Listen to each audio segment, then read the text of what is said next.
Romanos, capítulo 4. Pois bem, como encaixar o que sabemos a respeito de Abraão, nosso primeiro pai na fé, nessa nova maneira de enxergar as coisas?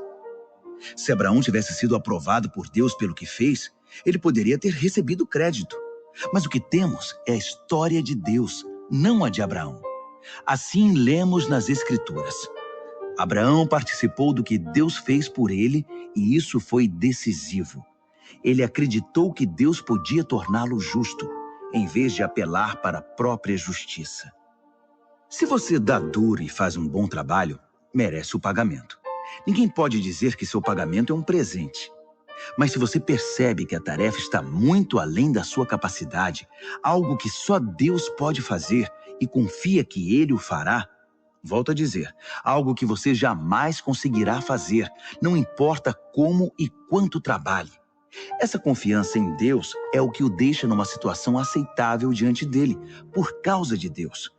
Pura graça. Davi confirma esse modo de ver as coisas ao afirmar que quem deixa Deus consertar a situação sem insistir em querer fazer algo no processo é um homem feliz. Feliz é aquele cujos crimes são perdoados, cujos registros dos pecados são apagados. Feliz é a pessoa contra quem o Senhor não tem nada a apresentar. Vocês pensam que essa bênção é dada apenas para aqueles que guardam nossas tradições religiosas e são circuncidados? Acham que a bênção pode ser dada a alguém que nunca ouviu falar das nossas tradições, que não foi criado em nossa forma de devoção para com Deus?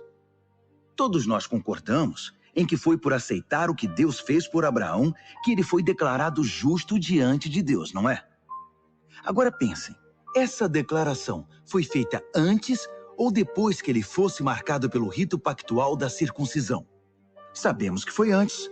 Isso significa que ele se submeteu à circuncisão como evidência e confirmação do que Deus havia feito muito antes de torná-lo plenamente aceitável.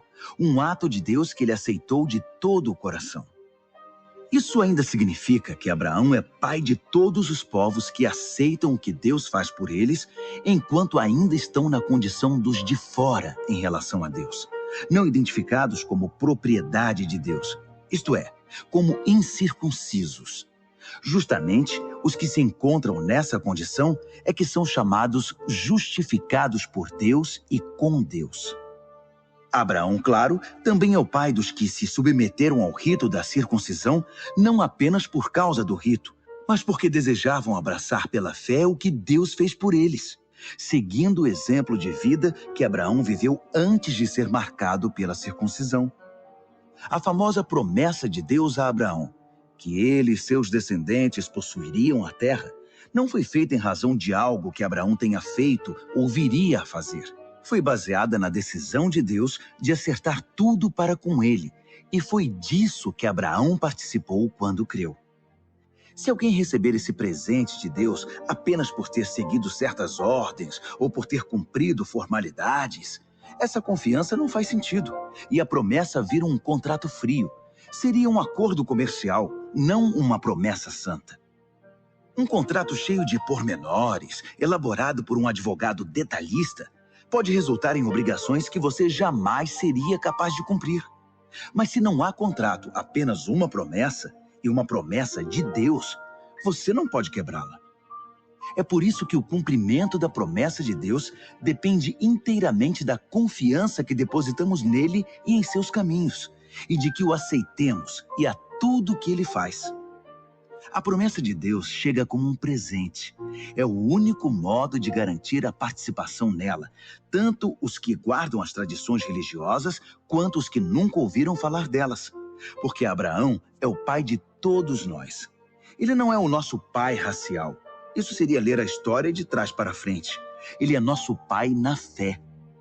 Chamamos Abraão de pai, não porque Deus lhe tenha dado atenção por ter vivido como santo, mas porque Deus agiu em Abraão quando ele não era ninguém. Não é o que lemos nas Escrituras, que Deus diz a Abraão, farei de você pai de muitos povos? Abraão foi primeiro chamado de pai e depois se tornou pai, porque ousou acreditar que Deus faria o que somente Deus poderia fazer. levantar os mortos para a vida e, com uma palavra, trazer algo à existência a partir do nada. Não havia esperança, mas Abraão creu, decidido a viver não com base no que sabia que era incapaz de fazer, mas no que Deus disse que ele faria. Assim, foi feito pai de uma multidão de povos. O próprio Deus declarou: "Você terá uma grande família, Abraão." Abraão não ficou pensando em sua incapacidade, dizendo: "Sem chance, este corpo de 100 anos nunca vai gerar um filho." Ignorou décadas de infertilidade de Sara e foi persistente. Não foi reticente sobre a promessa de Deus com questionamentos. Em vez disso, mergulhou na promessa e se fortaleceu. Ficou à disposição de Deus, certo de que ele cumpriria o que tinha dito. É por isso que se diz: Abraão foi declarado justo diante de Deus ao confiar que Deus o justificaria. Mas não é só Abraão. O mesmo acontece conosco. O mesmo é dito a respeito de nós, que aceitamos e cremos naquele que trouxe Jesus à vida, quando de igual modo não havia mais esperança. O Jesus que foi sacrificado fez-nos aceitáveis diante de Deus. Tornou-nos justos perante Deus.